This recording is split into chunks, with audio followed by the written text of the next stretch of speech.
नमस्कार मित्र हो. श्री स्वामी समर्थ या चॅनलवर आपणा सर्वांचे मनपूर्वक स्वागत आहे. आज आपण स्वामी भक्तांनी मद्यपान टाळावे की न टाळावे याविषयी थोडं बोलणार आहोत. स्वामींचे नामस्मरण आपण करतो, स्वामींची सेवा करतो, पण आपल्या जीवनातील एक सवय आपल्या भक्तीच्या मार्गामध्ये अडथळा ठरू शकते. स्वामी भक्तांनी मद्यपान का टाळावे यामागे केवळ धार्मिक कारण आहे की त्यामागे आपल्या मनाचा, शरीराचा आणि कुटुंबाचा देखील विचार आहे का हे आपल्याला समजून घ्यायचं आहे. आता आपण देवासमोर नियमित दिवा लावतो, मंत्र म्हणतो, पोथी वाचतो, आरती करतो, म्हणजे नियमित आपली जी सेवा आहे ती आपण करतो. पण खरी भक्ती म्हणजे केवळ देवासमोर केलेली पूजा, दिवा लावणे हे नाही, तर त्याचबरोबर आपले विचार, आपली वाणी, आपलं वर्तन आणि आपल्या सवयी यांच्यामध्ये सुद्धा आपल्याला काय दिसली पाहिजे? भक्ती दिसली पाहिजे. स्वामी समर्थांच्या भक्तीमध्ये आत्मसंयमाला जास्त महत्त्व दिलेले आहे. आत्मसंयम करायला माणसाने शिकलं पाहिजे, भक्ताने शिकलं पाहिजे. आणि म्हणूनच एखादी सवय आपल्या विवेकावर परिणाम करत असेल, आपल्या आरोग्याला हानी पोहोचवत असेल किंवा आपल्या कुटुंबाचा दुःखाचा भाग ठरत असेल, तर त्या सवयीचा विचार होणं फार गरजेचं आहे. हा विचार व्हायलाच हवा. मद्यपान केल्यानंतर आपली बघा निर्णय क्षमता कमी होते, म्हणजे स्वतःवरचा ताबा सुटतो. आपण नेहमी शांतपणे बोलणारे असलो तरी आपण मद्यपान केल्यानंतर नशेच्या अवस्थेमध्ये आपण चुकीचे सुद्धा होऊ शकतो किंवा बोलू शकतो, आपला तोल जाऊ शकतो. कधीकधी छोट्या गोष्टींचे मोठ्या वादामध्ये सुद्धा रूपांतर होऊ शकते. आणि म्हणूनच भक्ताने स्वतःला एक प्रश्न विचारावा की ज्या गोष्टीमुळे माझ्या विवेकावर परिणाम होतो ती गोष्ट माझ्या जीवनात किती आवश्यक आहे, ती माझ्या जीवनामध्ये गरजेची आहे का, याचा विचार भक्ताने करणं फार गरजेचं आहे. आपले शरीर हे आपल्याला मिळालेलं एक मौल्यवान साधन आहे. पूजा, सेवा, नामस्मरण, कुटुंबाची जबाबदारी, समाजासाठी चांगले काम हे सर्व करण्यासाठी आपलं शरीर आणि मन निरोगी असणं गरजेचं आहे. आता मद्यपान आरोग्यासाठी हानिकारक आहे हे आपल्याला सर्वांना माहीतच आहे. मग त्यामुळे काय होत असेल तर आपल्या भक्तीच्या मार्गावर चालताना आपल्या शरीराची काळजी घेत नाही असंच होणार. मग आपण जेव्हा भक्ती करत असतो किंवा आपण जेव्हा भक्तीच्या मार्गावर चालत असतो तेव्हा आपण आपल्या शरीराची काळजी घेणं फार गरजेचं आहे. देवभक्ती म्हणजे शरीराकडे दुर्लक्ष करणे नाही, तर उलट स्वतःची योग्य काळजी घेणे ही सुद्धा आपली काय आहे? एक जबाबदारी आहे. ती आपण टाळून चालणार नाही. एक व्यक्तीची सवय अनेक वेळा संपूर्ण कुटुंबावर परिणाम ठरू शकते. कुटुंबावर त्याचा अतिशय वाईट परिणाम होऊ शकतो. मद्यपानामुळे घरातील वातावरण बिघडू शकते, आर्थिक परिस्थिती बिघडते, अनेक आर्थिक समस्या घरामध्ये निर्माण होऊ शकतात आणि मद्यपानामुळे आपल्या नात्यांमध्ये सुद्धा तणाव वाढू शकतो. आपल्या घरातील आई, वडील, पती, पत्नी, मुले किंवा इतर कुटुंबीय यांना आपल्या सवयीचा त्रास होऊ शकतो. मग ही अशी जर सवय आपल्याला असेल तर त्या सवयीचा पुनर्विचार करणं गरजेचं आहे. स्वामींची भक्ती करताना आपण एक संकल्प करू शकतो की माझ्यामुळे माझ्या कुटुंबाला कोणत्याही प्रकारचा त्रास होऊ देणार नाही. हा संकल्प होणं फार गरजेचं आहे. माझ्यामुळे माझं कुटुंब दुःखी होता कामा नये किंवा माझ्यामुळे माझ्या कुटुंबाची हानी होता कामा नये, माझ्याकडून माझ्या कुटुंबाला कुठल्याही प्रकारचं दुःख पोहोचता कामा नये, अशा प्रकारची आपल्याकडून वागणूक होणं गरजेचं आहे. हे वर्तन आपल्याकडून होणं गरजेचं आहे. आपल्या कुटुंबाला आपल्यापासून कुठल्याही प्रकारचा इजा किंवा त्रास होणार नाही यासाठी आपण कसं राहायचं आहे, सजग राहायचं आहे. आणि म्हणून चांगली सवय आपल्याला असणं फार गरजेचं आहे.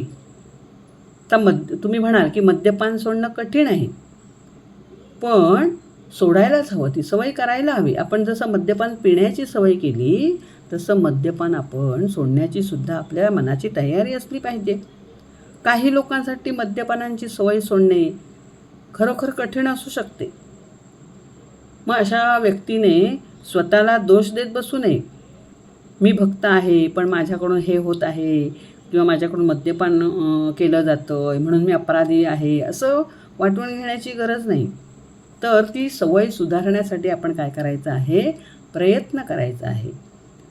विश्वासू कुटुंबियांशी बोलणं, डॉक्टर किंवा समुपदेशक जे असतील अशा लोकांकडून आपण मार्गदर्शन करून घेणं आणि आपल्या सवयीत बदल घडवून आणणं हे त्या व्यक्तीचं काम आहे.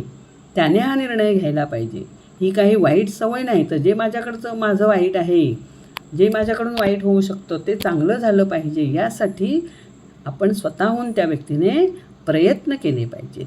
आणि जर एखाद्याला दीर्घकाळापासून मद्यपानाची सवय असेल तर ते अचानक स्वतःहून बंद करण्याऐवजी वैद्यकीय सल्ल्याने किंवा तज्ज्ञांचा सल्ला घेऊनच सुरक्षितपणे त्यावर उपाय करणं गरजेचं आहे.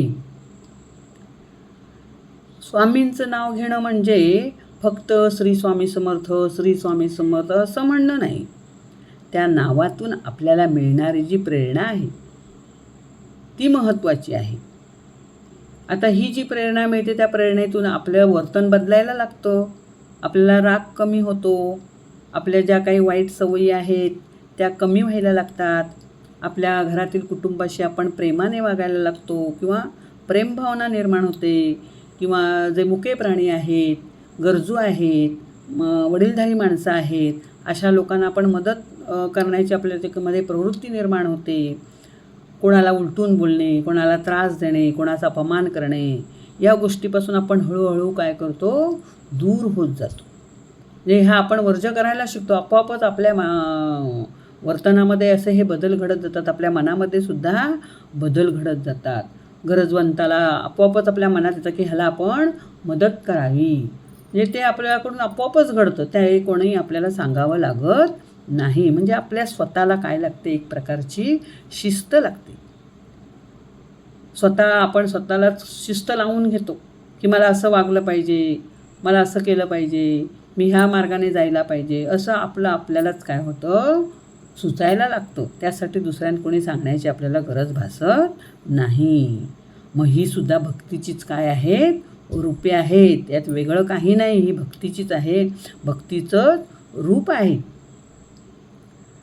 बघा, आज हा व्हिडिओ आपण पाहतोय. मग आपण एक छोटासा संकल्प करू शकतो की स्वामींना आपण प्रार्थना करू शकतो की स्वामी माऊली माझ्या मनाला चांगल्या मार्गावर चालण्यासाठी शक्ती द्या. माझ्या वाईट सवयी कमी करण्याची आणि चांगल्या सवयी अंगीकारण्याची मला बुद्धी द्या.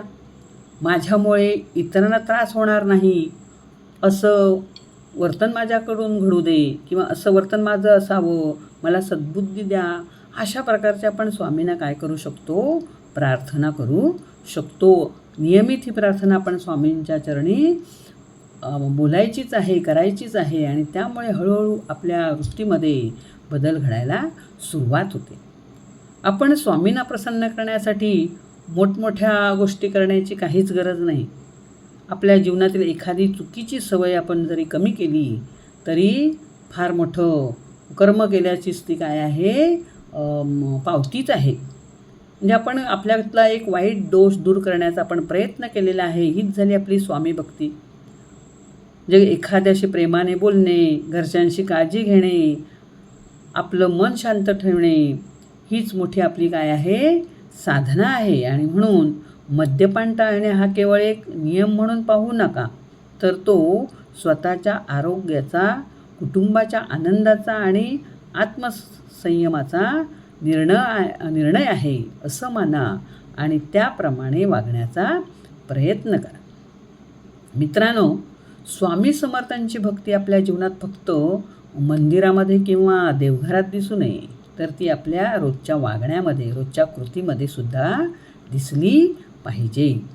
वाईट सवयींपासून दूर जाणं, चांगल्या सवयी स्वीकारणं आणि आपल्या कुटुंबाला सुखी ठेवण्याचा प्रयत्न करणं, ही सुद्धा काय आहे? स्वामींची सेवा आहे.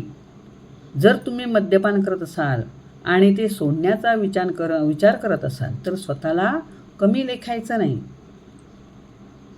एक पाऊल आज टाका. गरज असेल तर योग्य व्यक्तीची मदत घ्या आणि ही सवय सोडण्याचा प्रयत्न करा. कारण बदल जे आहेत ते एका दिवसात घडत नाहीत, तर त्याला दीर्घकाळ लागतो. आणि म्हणून आपल्याला जर बदलायचं असेल तर आपण प्रयत्न करणं फार गरजेचं आहे.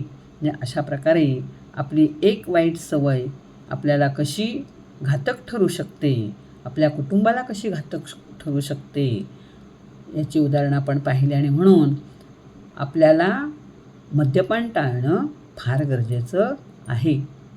हा व्हिडिओ जर आपणास आवडला असेल तर तुम्ही लाईक करा, शेअर करा आणि सबस्क्राईब करा. धन्यवाद.